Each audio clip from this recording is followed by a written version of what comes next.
तो क्या artificial intelligence मतलब एआई हमारे प्लास्टिक के कचरे का जो ये पहाड़ बनता जा रहा है उसका कोई हल निकाल सकता है? आज हम इसी सवाल की तह तक जाएंगे। देखते हैं कि एआई कैसे रिसाइकलिंग की पूरी दुनिया को कह सकते हैं बदल रहा है। चलिए शुरू करते हैं। तो सबसे पहले ये समझना जरूरी है कि ये समस्या आखिर कितनी बड़ी है।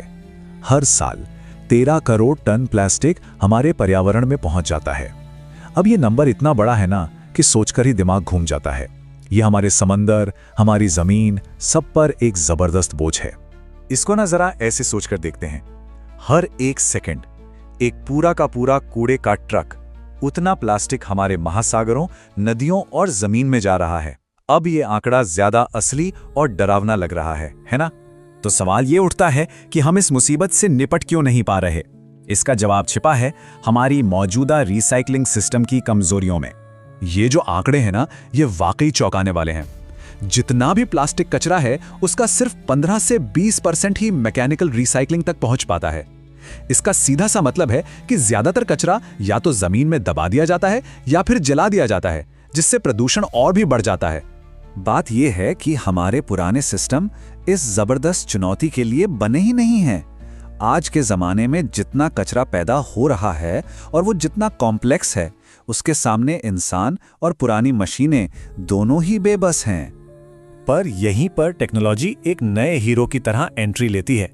चलिए देखते हैं कि एआई से चलने वाली रिसाइकलिंग इस पूरे खेल को कैसे बदल रही है। ये जो पूरा कॉम्प्लेक्स प्रोसेस है ना, इसे बहुत ही आसान 3 स्टेप्स में समझ सकते हैं। पहला, कंप्यूटर विजन सिस्टम कचरे को देखता है। दूसरा, एआई का जो दिमाग है वो एनालाइज करता है कि भाई ये चीज है क्या। और आखिर में तीसरा स्टेप, एक रोबोटिक आर्म एक्शन लेता है और उस चीज को सही जगह पर रख देता है। तो देखना, समझना और फिर काम करना, सिंपल। कंप्यूटर विजन इन मशीनों को एक तरह की सुपर पावर देता है। ये सिर्फ प्लास्टिक और कागज में फर्क नहीं कर सकती, नहीं, ये 111 से ज्यादा अलग अलग कैटेगरीज पहचान सकती हैं। सोचिए, ये तक बता सकती हैं कि बॉटल किस ब्रांड की है, किस तरह के पॉलीमर से बनी है और क्या वो फूड ग्रेड थी। ये एक अलग ही लेवल की प्रिसीजन है। ये टेक्नोलॉजी कितनी एडवांस्ड है इसका अंदाजा इस बात से लगाइए। जो पुराने NIR सेंसर्स होते हैं ना, वो काले प्लास्टिक को पहचान ही नहीं पाते, लेकिन MWIR जैसी नई टेक्नोलॉजीज उन पिगमेंट्स के आर पार भी देख सकती हैं। मतलब अब वो प्लास्टिक भी बचाया जा सकता है जिसे पहले बेकार मान के फेंक दिया जाता था। तो ये सब तो हो गई थ्योरी की बातें, लेकिन असल दुनिया में जमीन पर इसका क्या असर हो रहा है, आइए अब उस पर एक नजर डालते हैं। ये एक सीधी सीधी तुलना है जो सारी कहानी बयां कर देती है। एक बहुत फुर्तीला इंसान भी 1 मिनट में करीब 30 से 40 आइटम उठा सकता है, और एक एआई रोबोट वो आराम से 80 या उससे भी ज्यादा कर सकता है, बिना थके, बिना कोई ब्रेक लिए। मतलब रफ्तार में एक बहुत बड़ा जंप है। और इस स्पीड का सीधा मतलब है पैसा। एक फैसिलिटी में एआई ने उस कीमती प्लास्टिक को पहचाना जो पहले छूट जाता था, जिससे एक साल में $1,38,000 का नया रेवेन्यू बना। और उसी फैसिलिटी की बात करें तो उन्होंने कीमती PET प्लास्टिक जो लैंडफिल में जा रहा था उसमें 70% की जबरदस्त कमी देखी। ये वो मटेरियल है जिससे अब बचाया जा रहा है और फिर से इस्तेमाल किया जा रहा है।